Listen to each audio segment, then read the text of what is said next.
Buenas noches, este es el journal de la Residencia de Medicina Física y Rehabilitación del Hospital General Plaza de la Salud y la Universidad UNIBE. Con usted el doctor Emanuel Almonte, que va a hablar de efectividad del ejercicio terapéutico para la disfunción temporomandibular. Bienvenido, doctor, puede empezar. Muy buenas noches para todos los participantes. En verdad es un grato placer interpretar en esta noche lo que es este tema de vital importancia.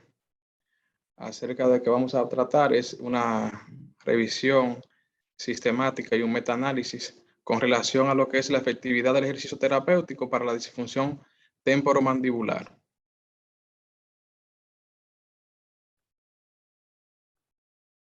Declaro no tener ningún conflicto de intereses. Lo expuesto aquí es meramente para la investigación científica. Dando lo que es una introducción acerca de lo que es la disfunción de la articulación temporomandibular, tenemos que ese es un término genérico que va a abarcar lo que son varias afecciones relacionadas con los trastornos de los músculos masticatorios, los desplazamientos ya del disco como tal en esta articulación y la disfunción de la articulación temporomandibular. Esta va a tener como manifestaciones clínicas. Dentro de ellas tenemos que el principal y el más frecuente es el dolor. Este dolor que va a ser limitante y que va a conllevar a una disminución de lo que es la movilidad y por ende va a afectar tanto las actividades de la vida diaria. Muchos estudios anteriores a este han identificado una variedad de intervenciones conservadoras.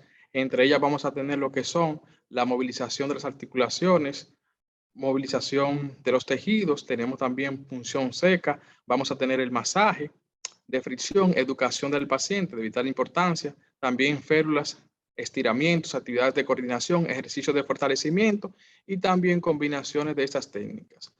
Los programas de ejercicios para tratar estos pacientes con disfunción de la articulación temporomandibular pueden incluir lo que son ejercicios aeróbicos, de estiramientos, ejercicios de equilibrio, también de control motor, coordinación y de fortalecimiento. La literatura previa demuestra que los resultados inconsistentes de lo que son los efectos de esas intervenciones, específicamente de la terapia de ejercicio terapéutico. A pesar de esto, aún no se ha determinado la eficacia de la terapia de ejercicio y la dosis para pacientes con disfunción de la articulación temporomandibular. Aquí el método utilizado, se utilizan las directrices PRISMA, llevando a cabo lo que fue una búsqueda de estudios publicados en PubMed y CINAHL desde la fecha de 25 de noviembre de 2014 y hasta que la búsqueda completó el 19 de mayo de 2016. Aquí se utilizaron las siguientes palabras clave, donde se fueron incluidas trastornos de la articulación temporomandibular y terapia de ejercicio. Se utilizaron lo que fueron los siguientes criterios de inclusión: ensayos controlados aleatorizados, donde los participantes del estudio fueron diagnosticados con disfunción de la articulación temporomandibular, que tuvieran una intervención de ejercicio que debe comprobarse aquí con base a otro tipo de tratamiento o base a un placebo, y que el informe de los resultados sobre al menos una medida de dolor o de discapacidad. Los criterios de exclusión para la misma o para el mismo fueron que no podían ser posquirúrgicos y que no podían ser exclusivamente un programa de ejercicio que fuera implementado de forma domiciliaria. Dentro de la característica de prescripción del ejercicio, estos debían tener elementos asociados en cuanto a lo que fuera al tipo de ejercicio, que fuera a incluir un enfoque tanto en el programa, en donde se especificaba el estilo prescriptivo o pragmático, el método de tipo de ejecución del ejercicio, con una dosificación de la intensidad, hablando tanto en series, repeticiones, cargas, resistencia a la prescripción del ejercicio. Y las categorías de terapia de ejercicio incluyeron lo que fue movilidad, control motor, también esto fue control motor directo e indirecto, educación postural y un enfoque mixto. Dentro de la categoría de movilidad, esta consistió en lo que fue en ejercicios destinados a aumentar la movilidad de la articulación temporomandibular y o los músculos de la mandíbula con intervenciones tales como la posición estirada o sostenida de la mandíbula, movimientos controlados de la mandíbula, técnicas de contracción, relajación, movilizaciones articulares, movilización de tejidos blandos y estiramiento miofacial, tanto activo como pasivo. En cuanto a la categoría de control motor, en esa se utilizó o incluían ejercicios para promover el control articular o la musculatura de la coordinación de la mandíbula, en este caso intervenciones tales como la movilidad simétrica controlada, la contracción también isométrica o los ejercicios de movilidad controlada que se realizaban por los pacientes frente a un espejo o con autopalpación de la articulación temporomandibular. Aquí, en cuanto a la adherencia a la prescripción de ejercicio, también fue capturada o extraída como fuese posible. Aquí se identificaron las evaluaciones de resultados, incluían la evaluación de las medidas de autoinforme o las medidas de desempeño. Se midieron tanto lo que fue el dolor, función y discapacidad para el autoinforme y resultados de desempeño de la movilidad y o la fuerza de la mandíbula. También se comparó la eficacia general de la intervención de los ejercicios con un placebo o con otra intervención para los resultados de dolor, función y movilidad para los tipos aquí de puntos en tiempos similares. Los resultados obtenidos, la búsqueda arrojó lo que fueron 425 artículos no duplicados para ser examinados en el título y en el resumen. De este total se identificaron 37 artículos relevantes para la revisión completa y lo que resultó en 6 estudios que fueron elegibles porque cumplieron los criterios de inclusión. Los artículos entonces incluidos de esos 6 aquí consistieron en 419 participantes, 13 a 75 años, donde el 84,7% fueron mujeres. Aquí no hubo variabilidad significativa en la población de pacientes para artículos individuales. La población de pacientes fue variable entre esos estudios aquí que incluyeron en términos de edad media, duración media de los síntomas, disfunción de la articulación temporomandibular y los diagnósticos adicionales. Entonces, 4 estudios asignaron participantes al azar a 2 grupos que compararon un grupo de terapia de ejercicios con un grupo control. Mientras que otros 2 estudios asignó aquí los participantes al azar a más de 2 grupos, comparando 2 grupos de intervenciones de ejercicios diferentes y un control. 3 artículos de estos evaluaron lo que fue el periodo de seguimiento a corto plazo, cada uno de los cuales incluía aquí una medición a mitad de camino y entre el inicio y el alta de esta intervención. El punto de tiempo de las evaluaciones varió entre 10 minutos después aquí de tratamiento, a las 4 semanas, a las 17 semanas y a las 52 semanas. Se realizaron comparaciones entre grupos sobre el dolor en 5 estudios, dentro de la función y discapacidad en 3 estudios, la movilidad se realizó en 4 estudios y fueron aquí ya asignados fueron excluidos de este metaanálisis 2 estudios por completo por no establecer un contacto con los autores para ya obtener información específica adicional sobre esos estudios. Ahora bien, el efecto de la terapia de ejercicio sobre dolor, aquí se agruparon todos los estudios que incluyeron lo que fueron resultados autoinformados. Esto incluyó medidas de dolor en reposo y en movimiento. Ahora bien, cuando se usó más de una medida para el movimiento, se etiquetó como combinada a la intervención. Aquí el resultado en el cuestionario SF36 para el dolor, que este es un cuestionario de validación estándar en cuanto a la calidad de vida relacionados a condiciones de salud, para el dolor de la articulación temporomandibular y un informe de dolor de apertura, cierre y reposo. Los resultados de 152 participantes en total demostraron una desviación estándar de 0,824 con un índice de confianza de 95% a favor de lo que fue el grupo de intervención con respecto al placebo.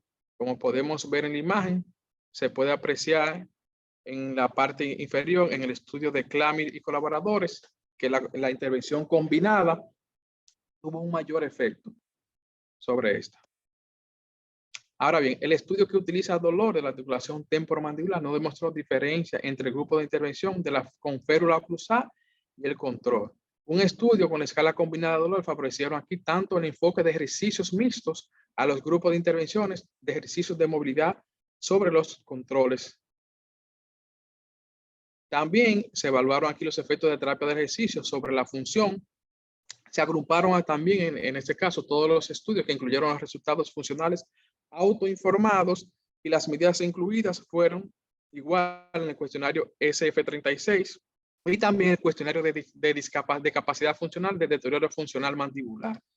Aquí se evidenciaron 78 participantes en total, donde demostraron una desviación estándar de 0,21 con un índice de confianza de 95, aunque hubo un pequeño aquí a favor hacia la intervención. Los resultados agrupados en este caso fueron estadísticamente insignificantes o insignificativos en cuanto a la intervención sobre el control en todos los grupos de ejercicio. Ahora bien, el efecto de la terapia de ejercicio sobre el rango de movimiento. Al igual, se incluyeron todos los estudios mencionados que la movilidad de la mandíbula se agruparon y se etiquetaron como combinados. Esto incluyen escalas que van a medir lo que fue la apertura de la boca o una combinación de rango de movimiento de la articulación temporomandibular para la máxima apertura de la boca y la movilización lateral de izquierda a derecha o la protrusión de la mandíbula. Se identificaron 172 participantes. En total demostraron una desviación estándar de 0,820 con un índice de confianza de 95%, indicada hacia favor del grupo de intervención, donde se demostró una diferencia significativa a través de la evaluación de la apertura máxima de la boca, favoreciendo aquí en tanto también lo que es el enfoque mixto y los grupos de movilidad.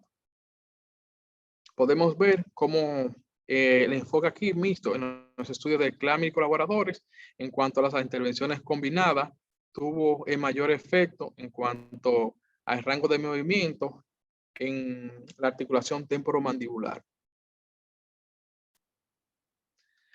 En cuanto a la dosis de ejercicio, los autores informaron el tratamiento de 1 a 2 veces por semana con un rango de 1 a 4 veces por día. Las sesiones de tratamiento oscilaron entre 10 y 45 minutos y la serie de repeticiones también variaron significativamente entre un estudio y otro.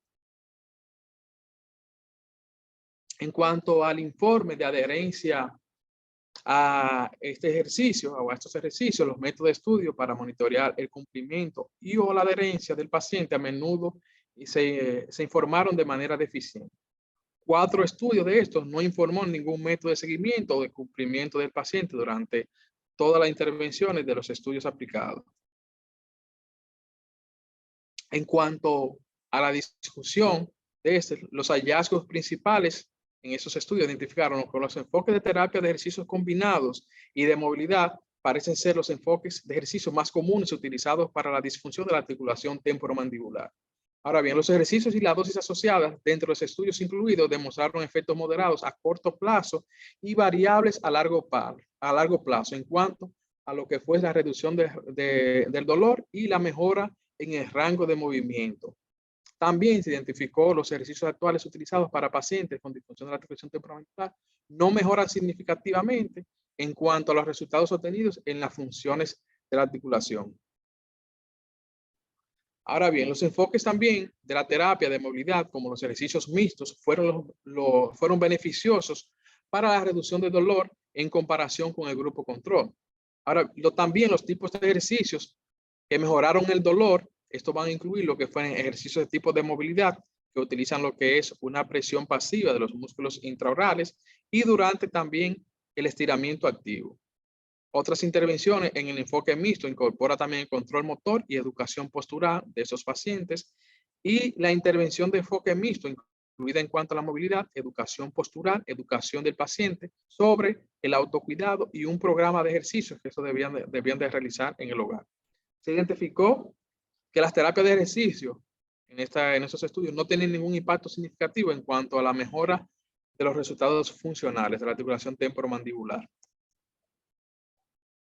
En cuanto a este análisis, esos estudios sugieren que los tratamientos que consisten en técnicas de terapia miofacial intraoral con apertura activa o pasiva controlada de la boca, además de la técnica de estiramiento, son beneficiosos para mejorar lo que es la movilidad de la mandíbula, pero ninguno de los estudios proporcionó evidencia en los parámetros de dosificación para los pacientes con disfunción de la articulación temporomandibular.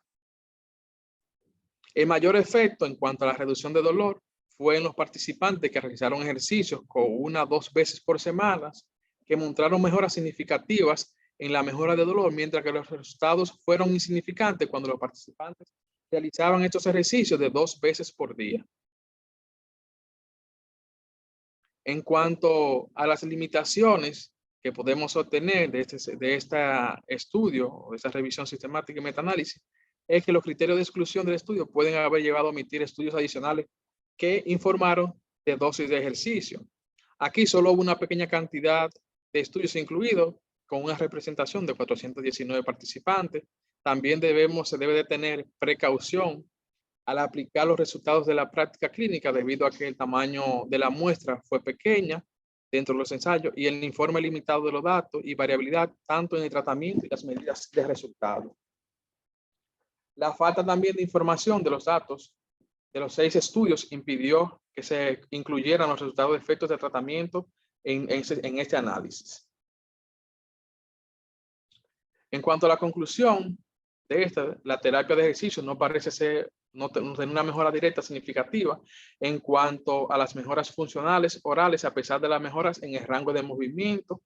También las mejoras de rango de movimiento van a provenir de la terapia de ejercicio, que enfatiza lo que son las intervenciones de una movilidad y un programa de tratamiento multidimensional mixto, en este caso. El enfoque de la terapia de ejercicio mixto, de 2 veces por semana, parece ser el método de tratamiento más efectivo para los resultados de dolor, y los resultados se trajeron de una evidencia mínima, o sea, que a la hora de las conclusiones o la interpretación de estos datos debemos tener mucha cautela.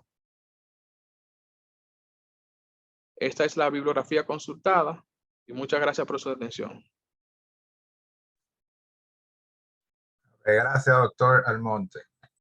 ¿Algún comentario general de la publicación para compartir con los presentes de parte suya? ¿Cuál opinión le merece? Ok. En cuanto al artículo en general, este nos debe servir a nosotros como tener como punto de referencia para investigaciones futuras a la hora de nosotros identificar de manera objetiva la prescripción del ejercicio en cuanto a dosis, intensidad y progresión, ya que no se pudo llegar a un consenso tanto en las investigaciones previas como en esta realizada hasta la fecha. Ok. Bien. Entonces, bueno, la doctora Reynoso salió. Está bien. ¿Algún comentario de parte de las tutoras? Entonces, doctora Espinal o doctora Reynoso, si está por ahí todavía, pero no la veo ya. Hola, buenas noches. Bueno, yo quería hacer un comentario sobre esto. La verdad que nosotros no recibimos tantos pacientes con disfunción temporomandibular, porque por lo regular estos pacientes asisten con un ortodoncista, con un maxilofacial que utiliza algún tipo de tratamiento para mejorar la mordida, utilizan órtesis para el tema del bruxismo en el caso de que se presente. Y probablemente el grosso de los pacientes tenga algún grado de mejoría con estas intervenciones o reciben algún procedimiento quirúrgico, en fin. Los pacientes que solemos recibir son aquellos pacientes más complejos que a pesar de estas intervenciones no han logrado tener éxito y eso hace que el proceso sea más retador. Son pacientes que han desarrollado problemas de insomnio, de ansiedad, de un dolor persistente, que muchas veces ameritan utilizar toxina porque han desarrollado un bruxismo muy severo y mucha contractura, que se acompaña no solamente de problemas temporomandibulares, sino de otro tipo. Entonces esto hace que sean casos muy retadores los que suelen llegar a la rehabilitación, porque los casos más comunes pues se resuelven en el proceso. Y esto es algo que es bueno tomar en cuenta. Pensar quizás qué tipo de paciente, la severidad del caso, en específico qué tipo de disfunción a lo mejor, tenían estos casos que se presentaron en la bibliografía. A lo mejor si se aislara, nos podría dar un poquito más de luz. Muchísimas gracias, doctor Monte, por compartir este artículo con nosotros. Gracias, doctor Espinal. ¿Alguno otro de los tutores? No veo a la doctora Reynoso ni a la doctora Pinedo. ¿Alguno de los residentes que quiera compartir algún comentario sobre el artículo y su parecer? R1.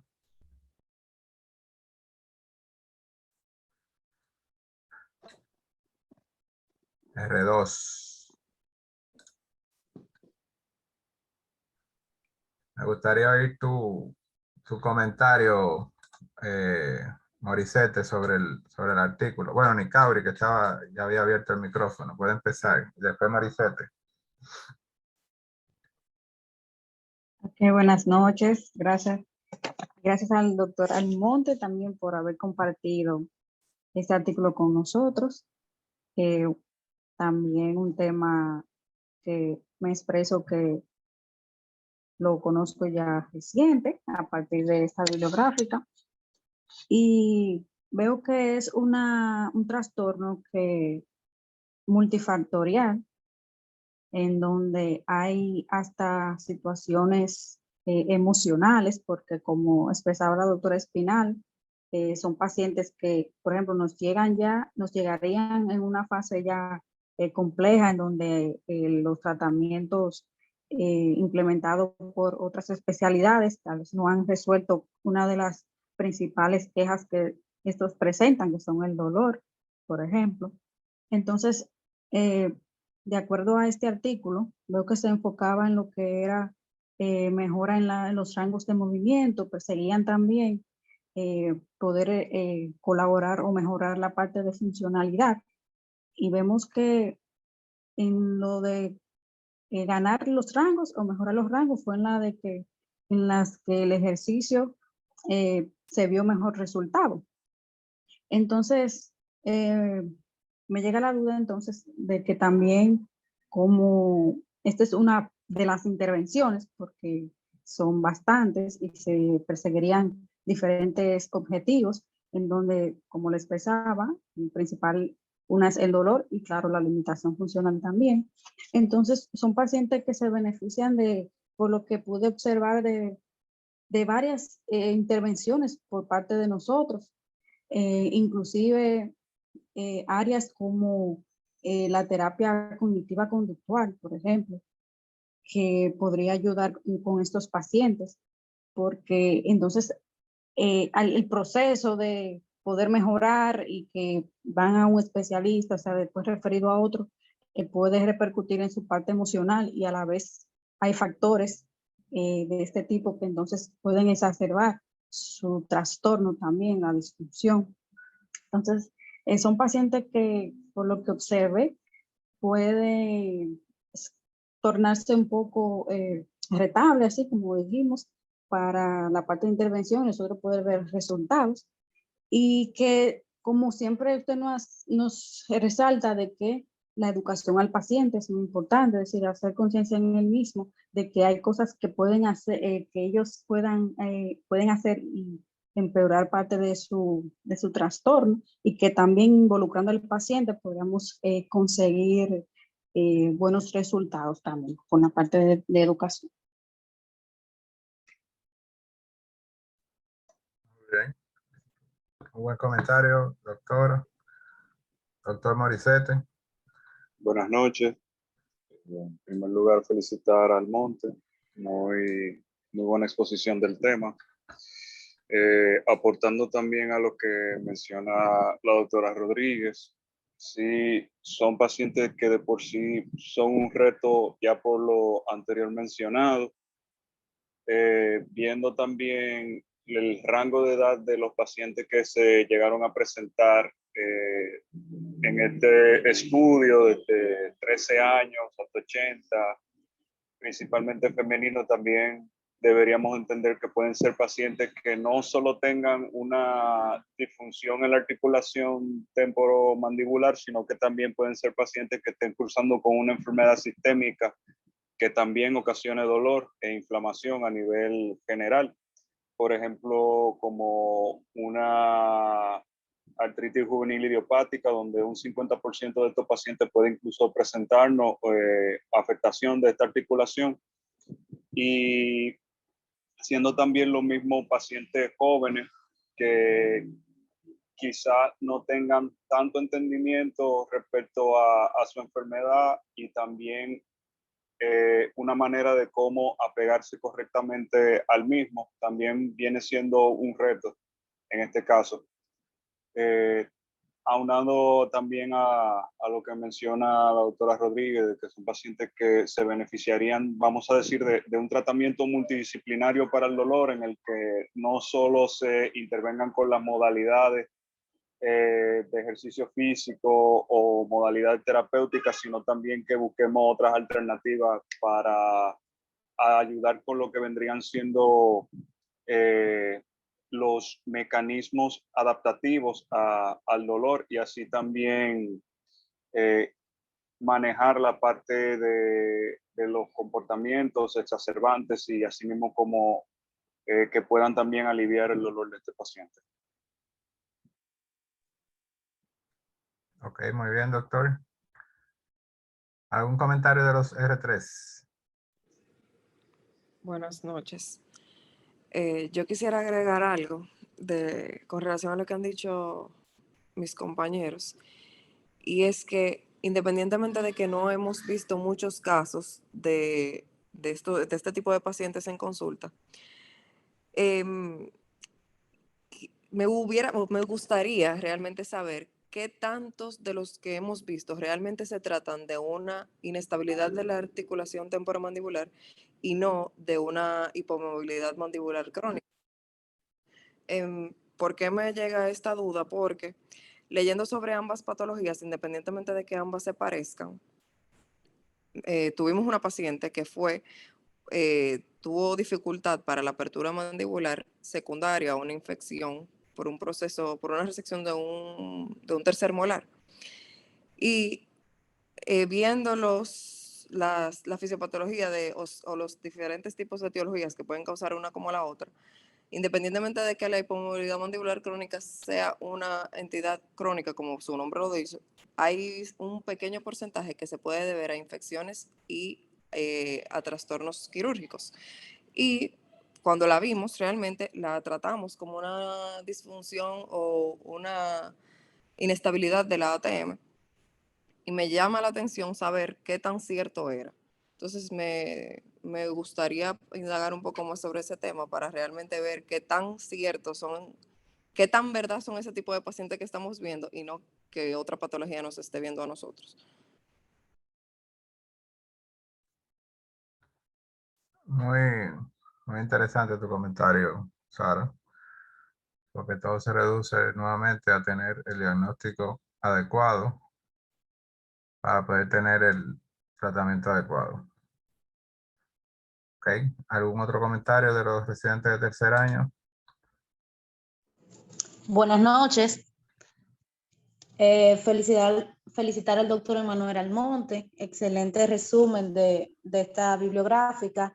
Excelente comentar también que aunque ellos al inicio sí hablaban de la intervención, de otros tipos de intervenciones, no relacionaron estudios o no pudieron compararse estudios relacionando otras intervenciones terapéuticas con ejercicio.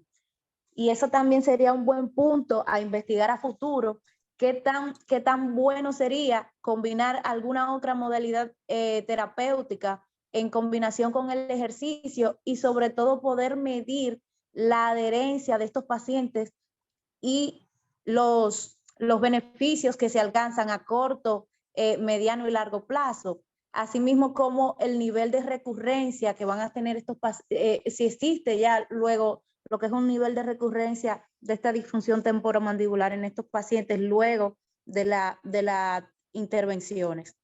¿Es cuánto? Ok, muy bien. Entonces, nuevamente, muy bien, Emanuel, por la presentación. Como mencionaba la doctora Espinal, esto no son pacientes muy frecuentes, pero al momento de llegar son pacientes complejos. Siempre van a ser pacientes que tienen 2, 3, 4, 5, 10 años con la misma condición, que han probado varias cosas y que pueden llegar a nosotros como por tercer, cuarta o quinta mano. Si nos toca verlo, saber que esto es un recurso, estas son cosas, esta publicación nos da mucha información, pero nos deja demasiadas interrogantes, pero esas son las interrogantes que hay ahora mismo con relación a esto. Hay una escuela de tratamiento en disfunción temporomandibular que tiene que ver con un programa de ejercicio específico. Incluso eso tiene sede en Isla Caimán, creo que, o Turcos y Caicos, y tratan esto con una serie de ejercicios. Y hay otra corriente de tratamiento también con kinesiotape, lo que son más como que afines con ese tipo de tratamiento. Lo usan como parte de como un coadyuvante en el mismo tratamiento del ejercicio. Ya el tema de las inyecciones como una alternativa podría ser, habría que ver cómo funcionan las inyecciones combinado con el ejercicio. O habría que ver si algunos de estos estudios que ellos revisaron comparaban los ejercicios versus inyecciones o los ejercicios versus las cirugías que se hacen de esto, que los mismos maxilos le huyen. Entonces, es un tema bien interesante, es algo que debemos de tener pendiente, porque es algo que mucha gente le saca el cuerpo, pero que de igual manera nosotros podríamos tener algo para ofrecerle, como educación al paciente, ya se mencionó, ejercicios, inyecciones, taping y algún tipo de ortesis. Bien, ¿algún comentario general o al final?